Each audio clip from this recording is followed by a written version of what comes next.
Hi, my name is Rachel. Welcome back to my channel. Today's video is going to be my Draconathon TBR and some other books for August.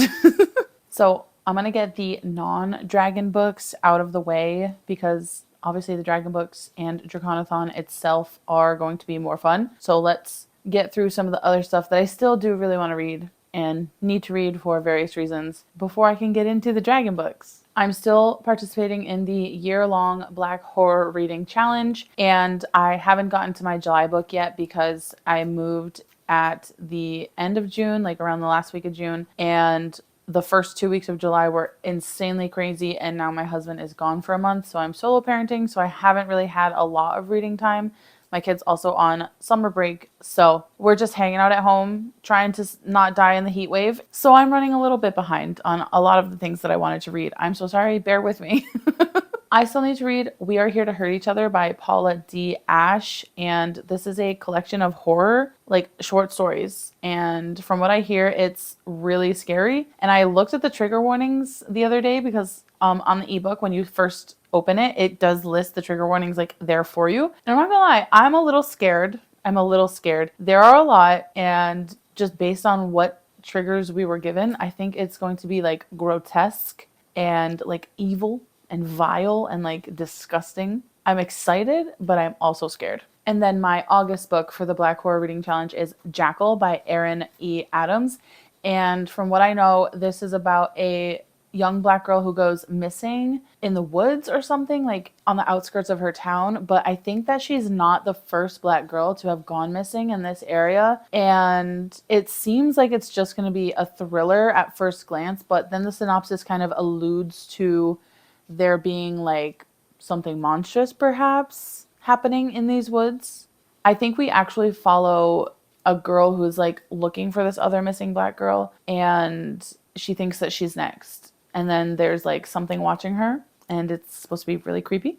But I've heard good things about this one from other booktubers, so I'm really excited for this one in particular. And even though it is ungodly hot outside, I've been craving like autumnal reads, and horror for me is like very autumnal, so fingers crossed. I love it. I will also be finishing my Reading Realm Discord book club pick, and that is The Sword of Kaigen, which we are reading in July and August. So I have already started this one. I'm on page 99, and I am going to probably focus on this for the last few days of July. I think right now it's July 26th. So I've got like what, 5 days to get my act in order before Draconathon. So I'm going to try to focus on this one, but again, the book club is reading it until the end of August. So if you're reading this and you want to participate, it will always be in the description down below. From the 100 pages that I've read, I'll tell you that this is the story of a place called Kaigen, and it is a very far removed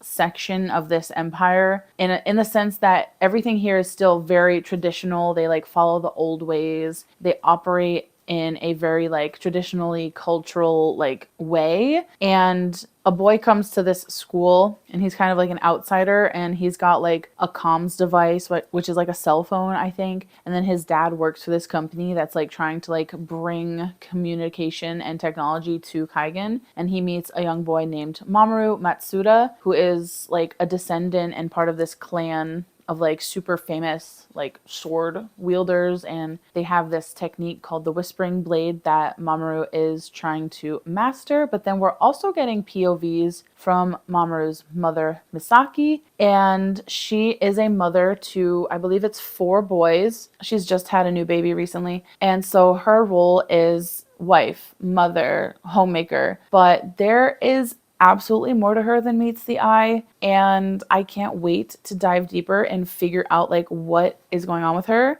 I'm sensing that she's a badass. Everyone who loves this says that Misaki is like one of their favorite characters ever. Also, everyone who's read this has basically told me like make sure you have tissues. So love that for me. Can't wait to start crying. And I know that this is going to be like a wild comparison, but it is really giving me Demon Slayer vibes, which is my favorite like manga and anime. Mamoru is trying to master this technique of the whispering blade, and he like keeps trying, and he's training and he's training, and he's like getting close, but he can't figure it out. And in Demon Slayer, the main character Tanjiro is trying to master this technique that his father used to use called fire dancing, or Hinakami Kagura. And he's like, you know, at first he's trying and failing. And so it's just reminding me a lot of that. And then at the base of the mountain where like the Kaiganese school is, there's a village that's a bunch of like sword crafters and sword masters and blacksmiths, metalsmiths.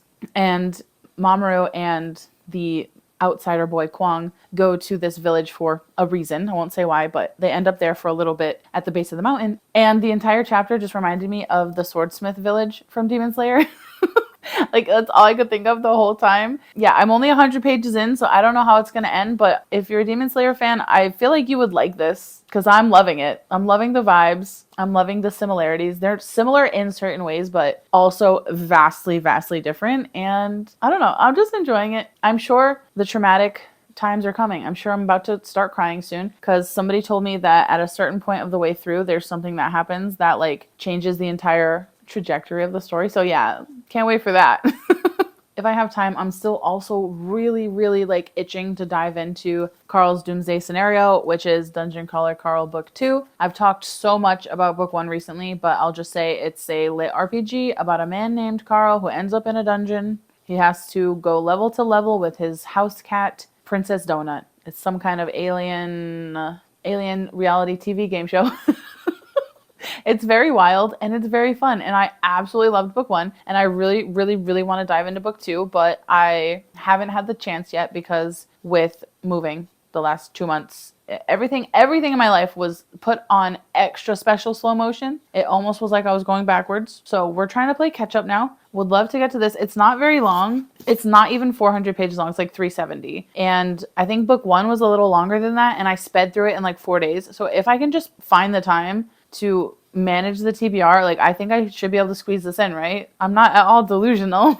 The last non-draconic book that I will be attempting to squeeze in August. Actually, I need to squeeze this one in because this is for a video collab project, and that is Tales of a Monstrous Heart. And all I know about this one is that the main character is a Fae, and she goes to a magic school, and she's trying to get into some like prestigious institution within that school. Don't know what happens, but she has to end up in a partnership with like somebody named Lord Blackthorn. It's romantasy, so I'm assuming they fall in love. I'm assuming that's the love interest. That's all I know about it. I don't really know much, but it sounds interesting. And again, it's for a video project, so you'll see it eventually. Okay, finally, let's get into the fun bits. So in August, Soleil and Jade, who are the co-hosts of Draconathon, I will have them linked down below. I'll have their announcement videos linked down below. And by the time this goes live, I think that they will probably have Draconathon TBRs up. So I will also link those down below. But they, this month, have created for us a like numerology dragon prompt card deck, which is so fun. I would love to print them out and like laminate them and actually like shuffle and draw cards. That's not going to happen. I'm so sorry. It's just not. I would love to do that in the future, but I just don't have the time, energy, or will to do that right now. I'm in the middle of a heat wave with my son home during the summer, and I'm trying to play catch up on all of my videos and life projects and house projects. So I'm going to roll a dice, and I have a 12-sided die. I'm explaining this horribly. I'm so sorry. But essentially, there are numerology prompts for numbers 1 through 9. And then there is the number 11, number 22, and number 33. So altogether, there are 12 numbers. So I'm going to roll the dice 1 through 12. If I get 10, 11, or 12, then I will choose prompts 11, 22, or 33 respectively. And I will read all the prompts to you very quickly before I roll my dice. But I'm just going to list all of the dragon books that I'm hopeful to get on my TBR and that I would love to read this month. And then I will roll 3 rolls to pick 3 prompts for the readathon. Does that sound good? Did I explain that well at all? Probably not. I'm so sorry. Anyways, let's talk about the books first. The first book that I'm really hoping to squeeze into the prompt rolls, because I will be reading it this month anyways, because I'm supposed to be buddy reading it with Jade, who is one of the co-hosts, is Eragon by Christopher Paolini. I have never read a book by Christopher Paolini. I would love to rectify that this year. So I actually don't even know what this is about, so I'm just going to read the synopsis. When Aragon finds a polished blue stone in the forest, he thinks it is the lucky discovery of a poor farm boy. Perhaps it will buy his family meat for the winter. But when the stone brings a dragon hatchling, Aragon soon realizes he has stumbled upon a legacy nearly as old as the Empire itself. Overnight, he is thrust into a perilous new world of destiny, magic, and power with only an ancient sword and the advice of an old storyteller for guidance. Aragon and the fledgling dragon must navigate the dangerous terrain and dark enemies of an empire ruled by a king whose evil knows no bounds. Can Aragon take up the mantle of the legendary dragon riders? The fate of the empire may rest in his hands. It sounds like a quintessential chosen one, fight against the kingdom, underdog tale with dragons. And you know what? I'm here for it. I don't know. I've never read it. And when was this published even? Okay, this was published in 2002. I would have been 12. I would have loved this when I was 12. And you know what? It's never too late to read fun, childish things. If you can't be a little childish, then you're just going to be old and miserable. So hopefully I still love it. I don't know if it's going to be a new favorite or anything like that, but I'm hopeful that I enjoy it. And since I'm buddy reading it, hopefully it will make the experience more fun also. I am also dying to get to The Raven Scholar by Antonia Hodgson. Now I know what you're thinking, Rachel. The synopsis doesn't say anything about dragons. I know that. But I have it on good authority that this big, thick baby has a dragon or a couple dragons in it on the page for at least a few chapters. I've had 2 people confirm with me that there are dragons in here. So I'm going to read it for Draconathon because I just really want to read it. First of all, look at it. Just look at it. It's beautiful. Let us fly now to the Empire of Oran, where after 24 years of peace, the reign of Burson the Brusque has come to an end. In the dizzying heat of midsummer, 7 exceptional warriors, thinkers, and strategists compete to replace him. When one of them is murdered, it falls to Nima Kra, the Emperor's brilliant, idiosyncratic high scholar, to find the killer and to fight for the throne. Nima believes that she is alone, but we are here to help. All she has to do is let us in. If she succeeds, we will win an empire. If she fails, death awaits her, but we won't let that happen. We are the Raven, and we are magnificent. I could cry. Every time I read that synopsis, I get goosebumps, and if I don't give... You can have a Tic Tac. I will continue whenever you're done.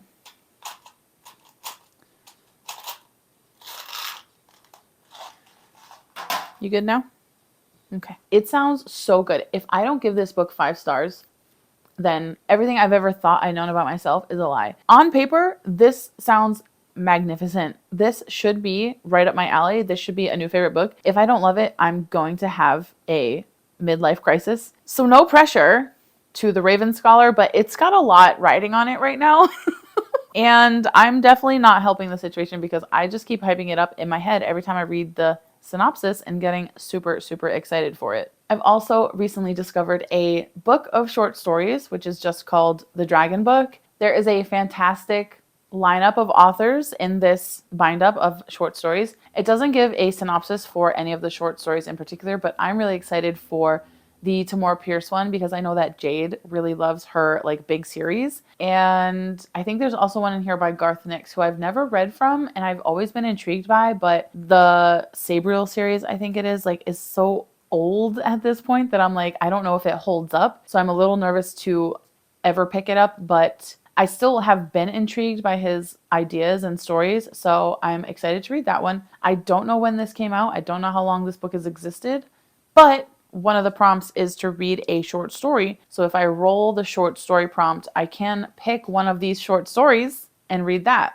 And the final book that I want to read for Draconathon is The Citrine Key by L.L. McRae. Now, this is a prequel novella to her Dragon Spirits series. This is a self-published dragon fantasy series. Now, I have it on good authority from Faye at Books and Chocoholic that these books are that these books are fantastic, the series is great, and that I should love it. A stolen artifact, an ancient dragon, one man's final chance.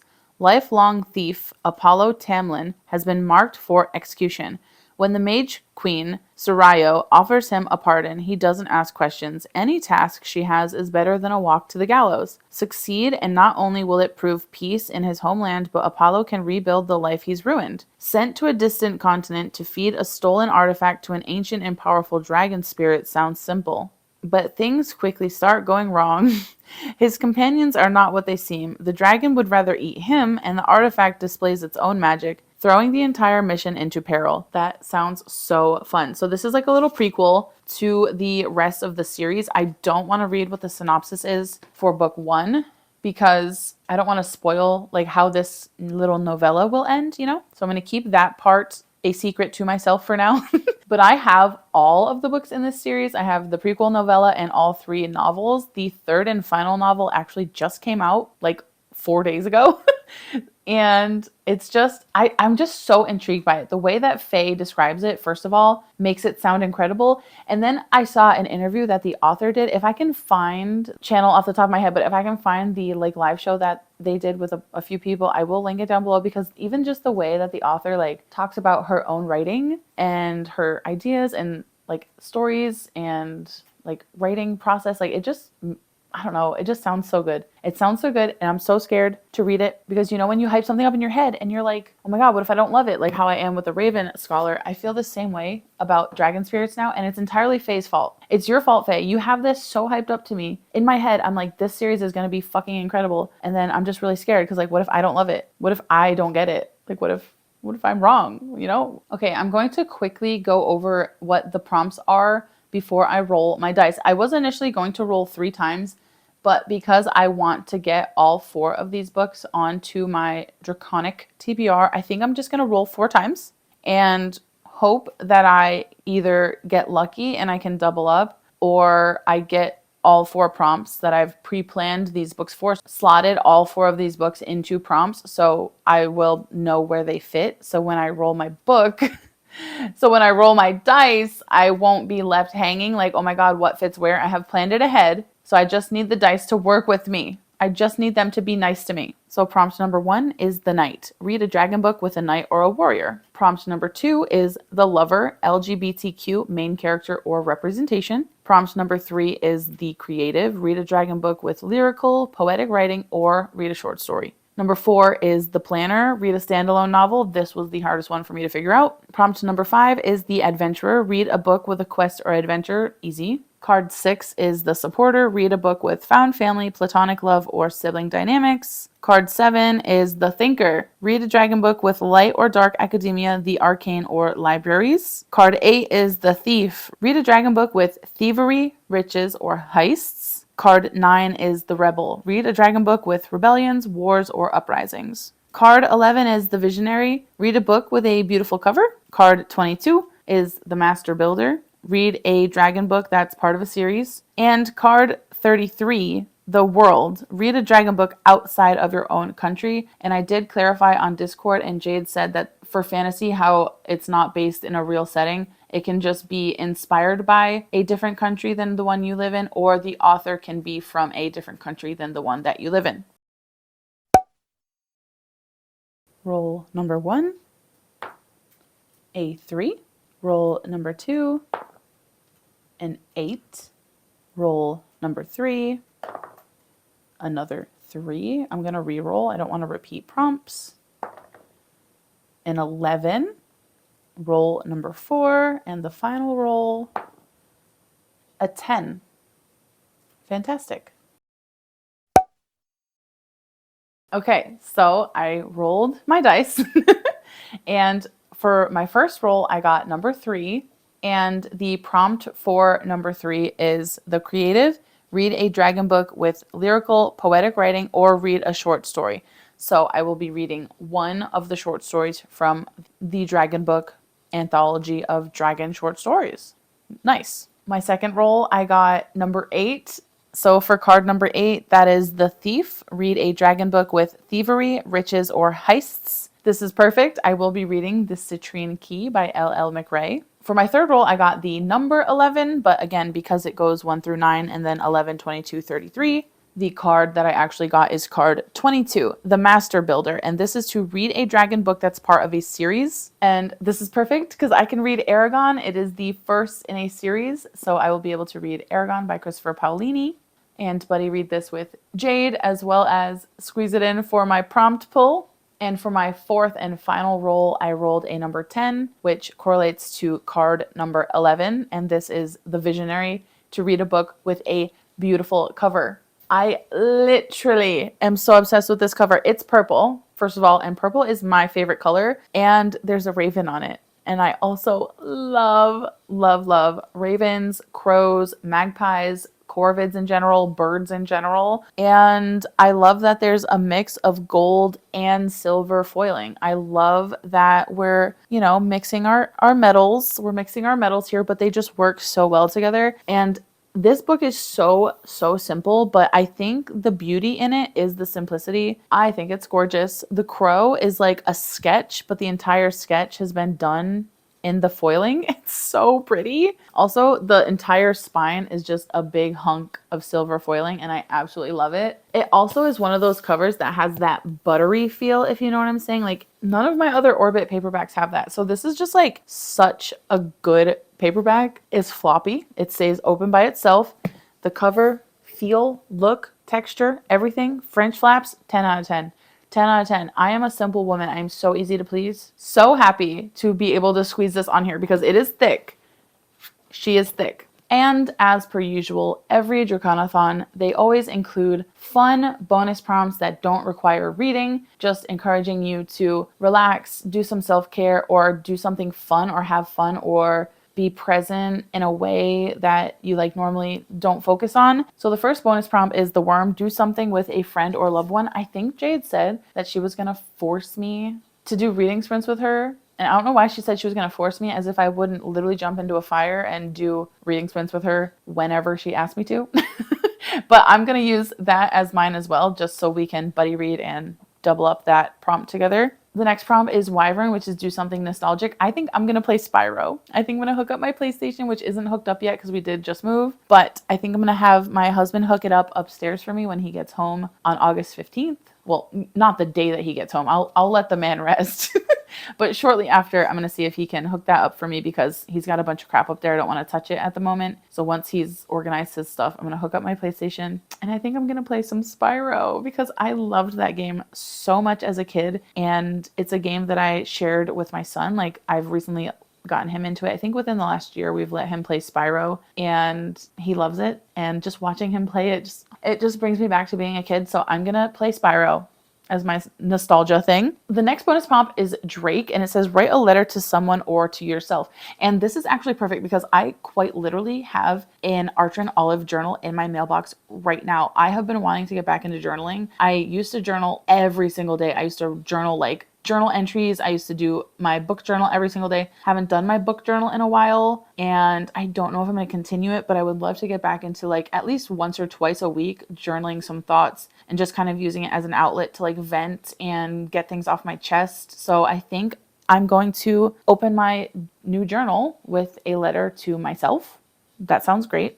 I love that for me. And the last bonus prompt is Dragon, to do something for someone else, like an act of service or something kind or generous, do something for someone else. I think what I'm going to do, because I just moved to a new state and a new city, I'm going to look and see if there are any free little libraries around here. And I'm going to maybe bring some cleaning supplies and a couple books to donate if I can find anything on my shelf that I want to get rid of, and maybe tidy up a little free library and add another book or two to the stacks. And I think that will be my act of service.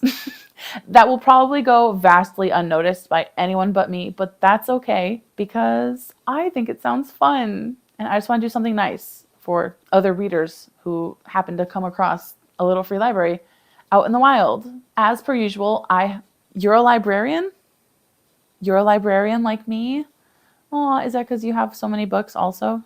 Yeah. as per usual, I have yapped way too long. I'm just really excited for DRACONATHON. I'm really excited for all of the things on my TBR at the moment. I really am loving The Sword of Kaigan. I can't wait to read The Raven Scholar. I really want to read Carl's Doomsday Scenario, which is DCC 2. I am excited to finally read Aragon and see what all the hype was about. There was a movie that came out at some point, but I don't think they continued the series. And I think the movie was like a flop, but the books are super loved. August is also my son's birthday. He will be 6 this year, and my birthday is also in August, and I will be a lot older than 6. So August is exciting for me. My husband will be coming home from training in the middle of the month, and we have 2 birthdays. And there's DRACONATHON, which is literally my favorite readathon because I love dragons. So if you've made it this far in the video, you already know what emoji to leave down in the comments. Thank you so much for watching.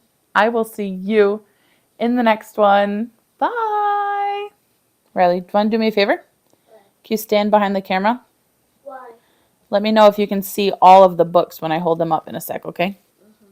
Can you see all of them? You can? Okay. Is this good? Wait, I see 1, 2. Don't touch. I see like 1, 2, 3, 4 right here, but not on here. Okay. Hold on a little bit, like right. Is this better? Yeah, I can see all of them. Thank you. You're welcome.